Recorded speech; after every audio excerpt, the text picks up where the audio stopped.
Listen to me. You will never lead powerfully if you need people to like you. You will never walk in your calling if you're afraid of being misunderstood. And you will never influence at the highest level if your emotions sit on the throne of your decisions.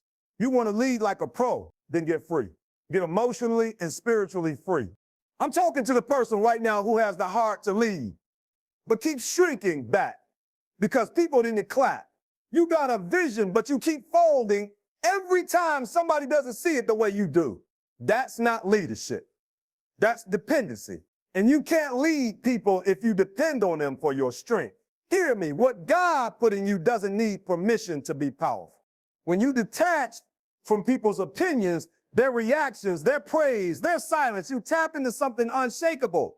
Leaders fall because they're too entangled. You're too caught up in what they think, too invested in whether or not they follow. Let me help you. Leadership is not babysitting emotions. Leadership is standing in truth when nobody claps. Leadership is saying what needs to be said even if your voice shakes.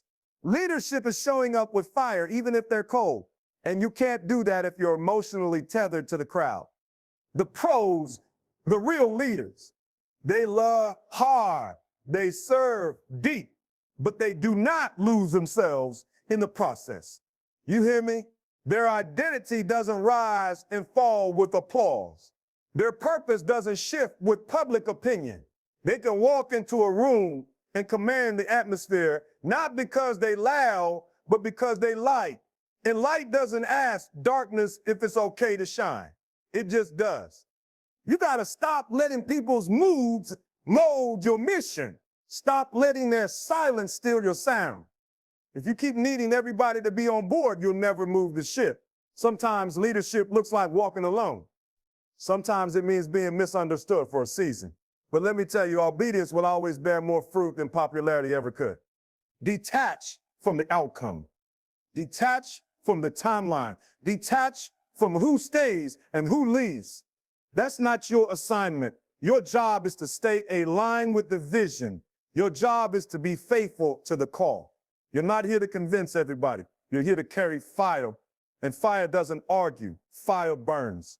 The moment you stop needing approval, you unlock a dimension of power that scares the enemy. You move different when your validation comes from above. You lead different when you're rooted in the eternal. You can walk into betrayal and still bless. You can take a hit and still stand tall. You can be overlooked and still rise because you know who sent you. You lead best when you no longer need to be seen. Detach. Not because you don't care, but because you care enough not to let temporary emotions contaminate eternal purpose. Let the tears fall, wipe your face, and keep leading. Let them doubt you. But don't you dare doubt yourself. Lead with clarity. Lead with authority. Lead with detachment, not from love, but from fear. Detach from your need to be understood and get obsessed with being effective. That's the secret. That's the difference. That's how you lead like a pro. Now go lead like it's already done. You lead better when you're not emotionally entangled in needing validation. Because the moment you start needing validation, you shift from leadership to performance. You're no longer moving from vision, you're reacting to people's approval. And when you lead like that, you're no longer leading. You're following the applause. You're chasing opinions, and you become a slave to reactions. Emotional entanglement with validation will have you up one day and down the next, confident when they cheer, but crushed when they're silent. That's not leadership. That's volatility. That's instability. And no one trusts unstable leadership, not even the leader themselves. Validation is not the same as value. Validation is external. It's temporary. It's conditional. It's applause that fades as quickly as it comes. But your value that comes from within, that comes from knowing who you are, what you carry, and why you were sent. When you detach from needing people to validate you, you lead with a sense of purpose that's untouchable. Your leadership becomes anchored in conviction, not applause. It becomes centered in truth, not attention. You move from do they approve of me to am I being obedient to the assignment? That's when the shift happens. That's when you rise. That's when you stop trying to fit in and finally start standing out. Needing validation makes your leadership about you. And the truth is, the moment leadership becomes about you, you've already stopped serving. Leadership is about lifting others, guiding others, influencing others into destiny. And you can't do that if you're addicted to being seen, being liked, or being praised. You can't lead people out of insecurity while you're still feeding yours. The best leaders are those who have learned how to encourage themselves, how to believe in themselves when no one else does, how to show up fully even when the crowd is absent or indifferent, because their worth doesn't waver. Their identity is fixed. Their yes is yes and their no is no, because they're not emotionally invested in earning approval. They're grounded in truth. The paradox is this: the moment you no longer need validation, people start giving it to you. When you lead from a place of security and self-awareness, your presence commands respect. People sense the freedom in you, and that freedom inspires them. It draws them in. They can trust you because you don't need anything from them. You're not leading to be filled. You're leading from overflow. You're not performing. You're producing. You're not trying to win them. You're walking in purpose, and people follow purpose. So detach, not from people, not from responsibility, but from the emotional need to be validated by others. Let your confidence come from clarity. Let your stability come from stillness. Let your leadership flow from an identity that was established before they ever clapped and would endure long after they stopped. Because the secret to leading people like a pro isn't trying to impress them. It's being so rooted in who you are that you can empower who they're called to be. True leaders don't take things personal. They take things purposefully. Their shift alone separates amateurs from professionals, followers from leaders, and the easily shaken from the unshakably grounded. When you take everything personally, you make yourself the center of every reaction, every opinion, every failure, every rejection. You internalize people's moods as your mistakes, their resistance as your rejection, and their silence as your shortcoming. That's not leadership. That's bondage. That's emotional slavery dressed up in the clothes of responsibility. But when you take things purposefully, you stop filtering everything through your ego and start filtering everything through your assignment. You stop asking, why are they doing this to me? And you start asking, what am I being prepared for through this? Leaders who take things personally wear their emotions on their sleeves. They're easily offended, quick to defend, and slow to grow. Every critique becomes a wound, every correction a threat, every no a scar. That kind of leader builds walls instead of bridges, holds grudges instead of giving grace, and eventually burns out under the weight of their own insecurities. But the leader who takes things purposefully is different. They see rejection as redirection. They see betrayal as exposure. They see adversity as training. They don't get distracted by the offense. They extract the lesson. They don't personalize the pain. They steward it because they understand that purpose makes even the worst moments meaningful. Taking things purposefully doesn't mean you ignore pain. It means you master it. You feel it, but you don't feed it. You process it, but you don't let it poison you. Because purpose reframes everything. It turns what was meant to break you into what builds you. And when you lead like that, you become unstoppable. You can be lied on and still lead. You can be left out and still rise. You can be criticized, overlooked, misunderstood, and still keep your peace, still keep your power, still keep your posture. This kind of emotional and spiritual detachment isn't coldness, it's clarity. You're not hard, you're healed. You're not indifferent, you're focused. You don't lash out because you've learned to look deeper. You ask different questions. You don't wonder why me. You wonder what's God showing me through this. You don't spiral when someone walks away. You stand because you know who walks with you. Purposeful leadership makes you a lighthouse, not a weather vane. You're not swinging with the wind. You're not turning based on people's approval. You are steady. You are stable. You are sure. You realize that people's actions are often reflections of their own battles, not your worth.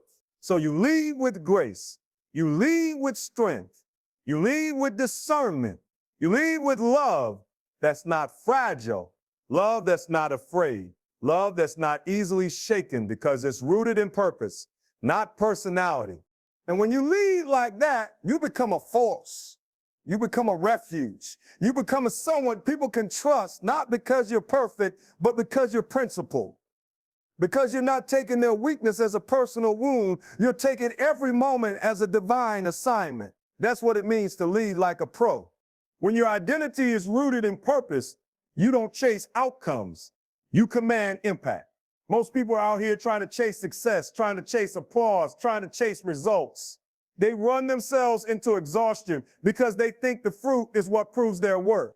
But real leaders, those who are anchored in who they are and why they're here, they don't need to chase. They don't move in desperation.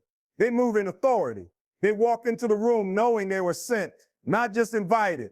They're not looking for permission to be effective. They're looking for opportunities to be obedient.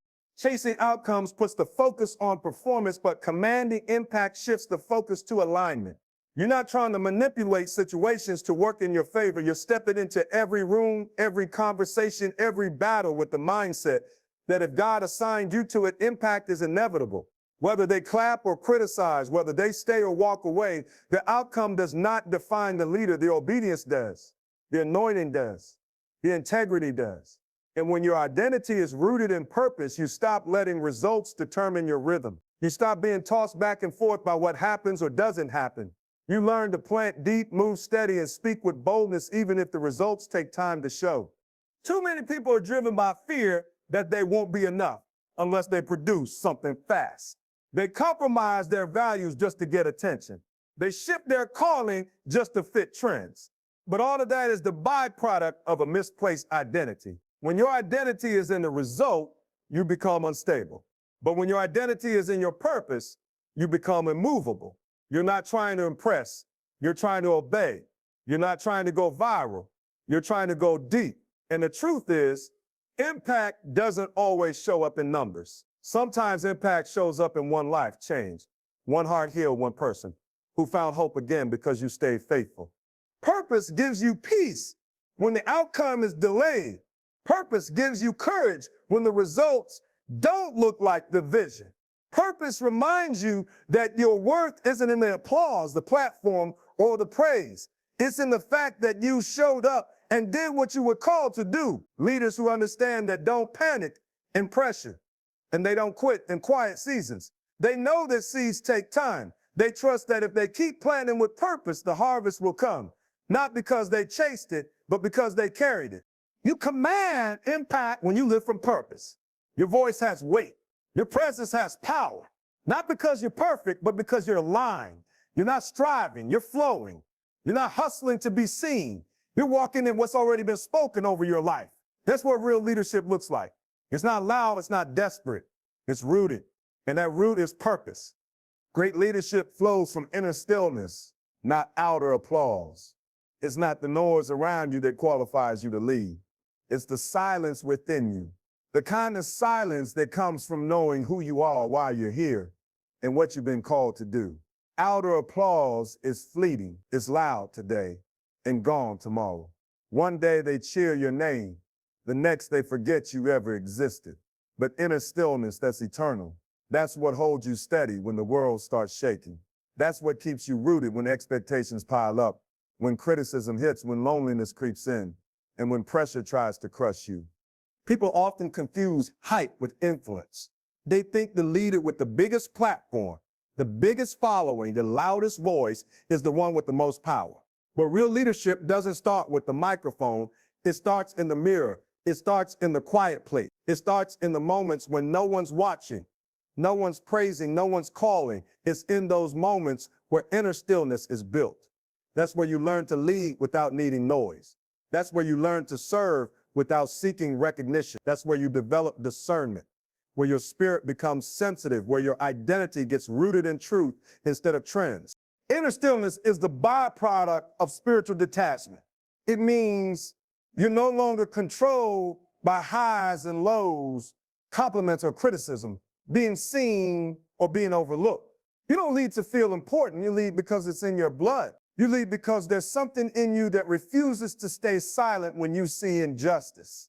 Something that refuses to stay still when purpose is calling. And the reason you can keep going even when it gets hard is because there's a quiet fire inside of you that doesn't burn out when the crowd walks away. When your leadership flows from inner stillness, you respond instead of react. You speak with clarity instead of panic. You don't need to prove yourself every 5 minutes because you've already been approved in the place that matters most. And people feel that, they feel that peace, they feel that consistency. They're drawn not to your noise, but to your presence. Because inner stillness creates presence, the kind that makes people feel safe, the kind that makes people trust your words, the kind that makes people want to follow you, not because you demanded it, but because you lived it. Applause might build your platform, but only stillness can sustain your soul. And the truth is, the greatest battles in leadership won't be on stages, they'll be in your heart. Can you stay focused when no one's cheering? Can you keep showing up when it feels like nothing's moving? Can you lead out of conviction, not validation? That's what inner stillness gives you. That's the secret weapon. It's not flashy, it's not popular, but it's powerful. Because when the noise fades and the crowd leaves, the leader with stillness keeps building, keeps speaking, keeps serving, not for applause, but from purpose. You don't control people, you influence atmospheres. That's a level of leadership most never reach because they're too busy trying to manipulate behavior instead of mastering presence. You were never called to control. Control is about fear. Influence is about authority. Control is rooted in insecurity, in the fear that if you don't make them do it, they won't. Influence, on the other hand, is rooted in confidence, in the truth that who you are carries weight and that your alignment with your purpose shifts environments without needing to dominate anyone. Leadership isn't about micromanaging. It's not about forcing compliance or demanding obedience. That's what insecure leaders do. They cling to control because they don't trust the power of their character. But leaders who understand the difference between control and influence walk into a room and everything shifts. Not because they shouted, but because their presence speaks, their spirit speaks. Their energy, their consistency, their clarity, their peace, it commands attention without demanding it. That's not manipulation, that's mastery. That's not pressure, that's posture. That's what happens when a person is so aligned with their purpose that their very presence breaks confusion, brings calm, and raises standards. You can't force people to change, but you can influence the atmosphere so that change becomes possible. You can't make people see the vision, but you can live it so clearly and consistently that they begin to believe in it. You can't always get people to listen with their ears, but when your leadership flows from alignment, they start listening with their hearts. And that kind of leadership doesn't need constant approval to function. It doesn't need to be loud or aggressive. It needs to be rooted, still, secure. When you're spiritually detached from needing people to do things your way, you gain the freedom to focus on embodying what you want to see instead of demanding it. Influencing atmospheres requires self-mastery. You can't shift the energy in the room if the energy in you is out of order. You can't expect people to follow peace when you're leading from pressure. You can't create clarity for others if your inner world is chaotic. That's why emotional detachment is so vital. It allows you to show up clear, focused, and grounded regardless of how people are behaving. You stop reacting to chaos and start calming it. You stop getting caught in drama and start rising above it. You become the thermostat, not the thermometer. You set the tone. You lead the way. Control is about outcomes. Influence is about presence. You may never control people's choices, but when your leadership is rooted in spiritual clarity, your presence creates a space where people start making better choices, not because they're afraid of you, but because they're inspired by you, because the atmosphere you carry pulls them higher. That's how professionals lead. They're not addicted to controlling people. They're committed to carrying something so real, so pure, so purposeful that it transforms the environment and elevates everyone in it. The detached leader doesn't demand loyalty, they embody it. Loyalty isn't something you chase, threaten people into, or beg for. It's something you attract by the way you lead, the way you live, and the way you love. People don't become loyal because you shouted louder or gave stricter rules. They become loyal because they sense something real in you. They sense consistency. They sense safety. They sense depth. and people follow what they trust. The moment you start demanding loyalty, you've already revealed an insecurity in your leadership, because loyalty that's demanded is fear-based. Loyalty that's earned is rooted in influence and integrity. When a leader is emotionally detached from needing others to be loyal, they stop leading from desperation and start leading from embodiment. They're no longer obsessed over who's staying, who's leaving, who's committed, or who's talking behind their back. Their focus is no longer on people's responses, it's on their own example. They live in such a way that even if people leave, their character remains untouched. Even if people betray them, their standard doesn't change. Even if others switch up, they stay grounded. And that consistency becomes the very reason why people end up returning, following, and respecting that leader in the long run. Loyalty isn't built in moments of hype, it's built in seasons of testing. When people see you lead with integrity under pressure, when they see you stay honorable even when you could retaliate, when they watch you keep showing up when you have every reason to quit, that's when loyalty begins to form. Not because you asked for it, but because you modeled it. The detached leader isn't watching to see who's clapping the loudest. They're watching to see if they themselves are still aligned with the assignment. And that internal alignment draws people more than any external reward system ever could.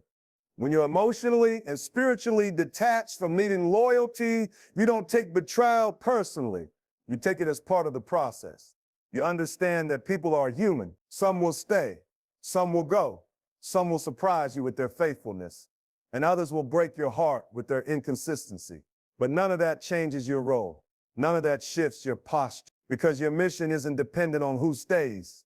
It's dependent on whether you remain faithful. That's what separates seasoned leaders from immature ones. Immature leaders take everything personally. They chase people. They manipulate commitment. But mature, detached leaders keep leading with clarity regardless of who follows. You want loyalty? Live it. Be loyal to your calling. Be loyal to your values. Be loyal to your process. And watch how others begin to mirror that. The loyalty you embody will echo far louder than any command you speak. Because people may forget what you said, but they'll never forget how you made them feel.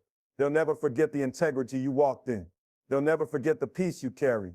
And that's what creates lasting loyalty, not pressure, but presence. Not demand, but demonstration. That's leadership at its highest level. Detachment isn't apathy. It's authority over your emotional triggers. There's a difference between being cold and being controlled. Some people confuse emotional detachment with indifference. But true detachment is not the absence of feeling. It's the mastery of feeling. It's being fully aware of your emotions without letting them run your leadership.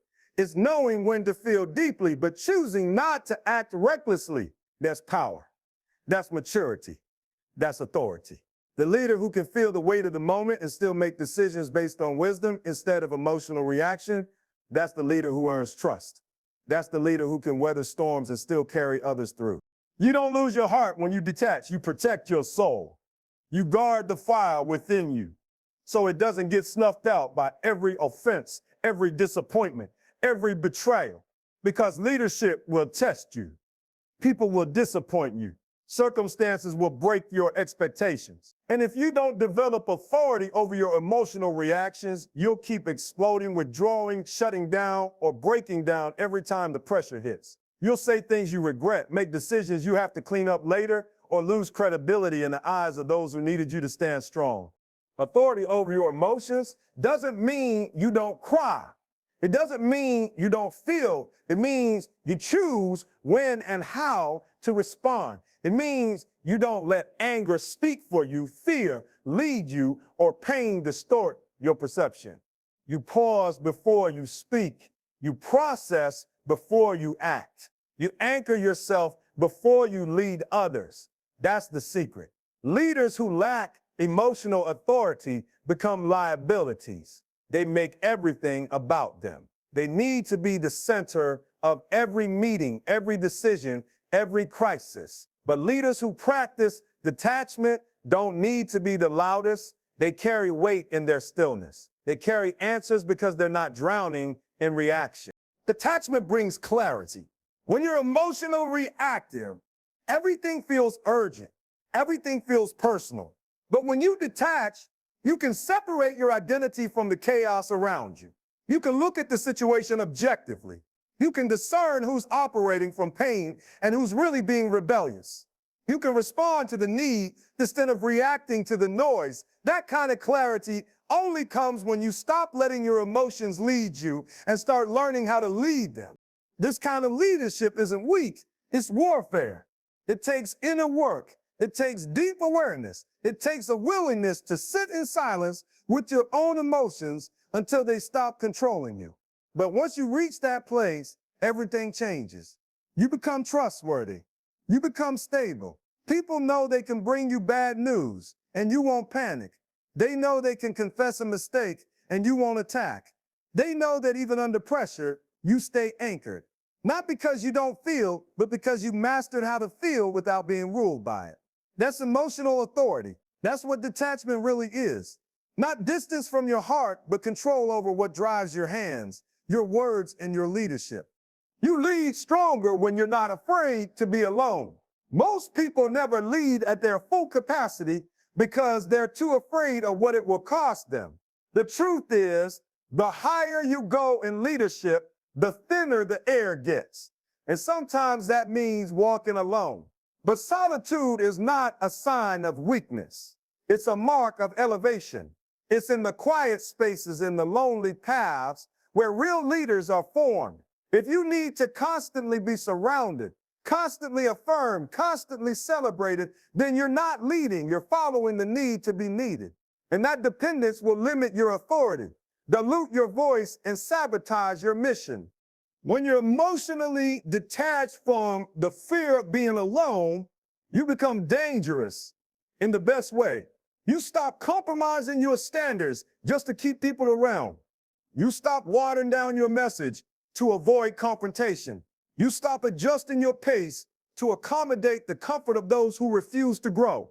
You start realizing that leadership isn't about consensus. It's about clarity. It's about obedience to purpose. Even when the path is narrow, even when the room gets quiet, even when your phone stops ringing, some of your greatest moments of revelation won't happen in the crowd. They'll happen in isolation. Some of your strongest convictions will come when there's no one else around to validate you. That's where you build spiritual muscle. That's where you hear the voice of truth without the noise of opinions. That's where you find out who you really are when no one's watching, when no one's clapping, when no one's checking in. And if you can't leave from that place, you're not ready to leave from any platform. The fear of being alone makes people settle. It makes leaders compromise their convictions, tolerate mediocrity, and avoid making tough calls just to keep everyone happy. But leadership isn't about being liked. It's about being aligned. There will be seasons where you're misunderstood, where people leave not because you failed, but because you grew, where your silence is misread, your strength is questioned, your motives are challenged. And if you haven't mastered the art of standing alone, those seasons will break you. But if you've learned how to walk with God in the dark, how to encourage yourself, how to lead without applause, then you'll make it through anything. And when the right people come, they'll find a leader who doesn't need them, but who's ready to lead them. Being alone doesn't mean being abandoned. It means being refined. It's not punishment. It's preparation. Some doors don't open until you've walked alone long enough to carry what's behind them. And when you finally get there, you won't be led by desperation, but by destiny. Because solitude taught you how to lead from overflow, not from need. That's where strength is born. That's where clarity lives. That's where powerful, unwavering, world-shifting leadership begins with one person fully convinced, fully grounded, fully ready to walk alone if necessary. Purpose-driven leaders speak truth without fear of rejection. They've come to understand that truth is not a weapon, it's a responsibility. They don't sugarcoat, water down, or twist their message just to make it palatable for others. They've reached a place of emotional and spiritual maturity where they no longer allow fear of people's reactions to compromise what they were sent to say. They speak with conviction because they know who sent them. They know their mission isn't to be popular, it's to be obedient. It's to release what's been entrusted to them regardless of how it's received. When you're afraid of rejection, you hold back, you hesitate, you second guess what you know is right because you're trying to keep the peace. But peace at the cost of truth isn't peace, it's passivity. And passivity in leadership creates confusion. It creates environments where people stay stuck because no one had the courage to challenge them. But purpose-driven leaders understand that loving people well doesn't mean sparing their feelings. It means speaking with love, clarity, and authority, even when it's uncomfortable. They know that sometimes the most compassionate thing you can do is confront, because growth doesn't happen in comfort. Growth happens in truth. Leaders who are driven by purpose don't chase acceptance. They don't lead out of insecurity. They've died to the need to be liked, and in doing so, they've come alive to the call to be effective. They understand that rejection is often just a sign of spiritual tension. It means the truth hits something. It means transformation is close. So they don't shrink. They don't soften the blow just to maintain appearances. They stand even when it costs them popularity, even when it makes people uncomfortable, even when it causes some to walk away because their allegiance is not to approval, it's to truth.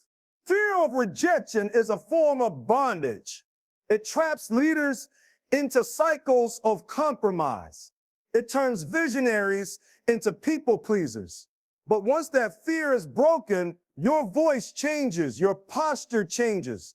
You stop editing yourself for comfort and start expressing yourself for impact. You realize that every truth you withhold could be the very thing that unlocks someone's destiny.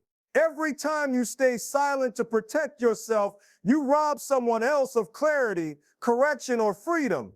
So you start speaking not to impress, not to dominate, but to liberate, to heal, to guide, to shift atmospheres with the weight of what's real. Purpose gives you boldness. It gives you a sense of mission that outweighs rejection. It lets you speak what others are too scared to say. And even if you lose followers, even if you're misunderstood, even if doors close, you stay faithful because you understand that every rejection is protection and every truth spoken in obedience will bear fruit, even if it takes time. The leader who speaks truth without fear of rejection is the leader who is trusted in the long run. Not because they always said what people wanted to hear, but because they always said what people needed to hear. That's leadership with power. That's purpose without apology. Leadership isn't about controlling people's decisions. It's about guiding their destiny. Real leaders know the difference between domination and direction. They understand that trying to control people will only produce compliance, not transformation. It might create outward obedience, but it never touches the heart. And if you can't reach the heart, you can't lead the soul. Great leadership is not about pushing people where you want them to go.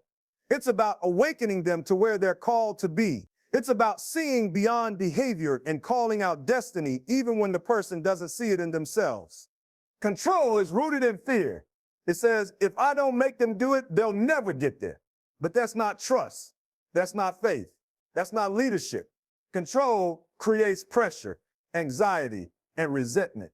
But when you guide someone, you give them vision. You give them clarity. You offer your wisdom, your insight, your experience, but you still let them choose. Because the goal of leadership is not to create followers who obey out of fear, but to build people who walk in purpose with boldness. You guide with strength, but you also step back and allow the process to unfold. You don't panic when they struggle. You don't manipulate when they resist. You lead with confidence in the seed you've sown. When you detach from the need to control, you begin to trust timing. You trust that even if it doesn't happen right away, something was planted. You trust that even if they fall, the foundation you helped lay will hold them. You trust that your role isn't to be their savior, but to be a signpost, pointing them toward who they can become. Leadership is about creating space for people to grow, to make mistakes, to develop conviction, not forcing outcomes for the sake of performance. That's where transformation happens, not in control, but in freedom. Detached leaders lead with open hands. They don't hold people hostage to their opinions or expectations. They don't need to micromanage every move. They know their influence is strongest when it's pure, when it's not manipulated, when it's not leveraged for control. And because of that purity, people begin to lean in. They begin to listen, not because they're afraid, but because they feel seen. They feel respected. They feel safe. And when people feel safe, they grow. When people feel empowered, they rise. Destiny is a path, not a push.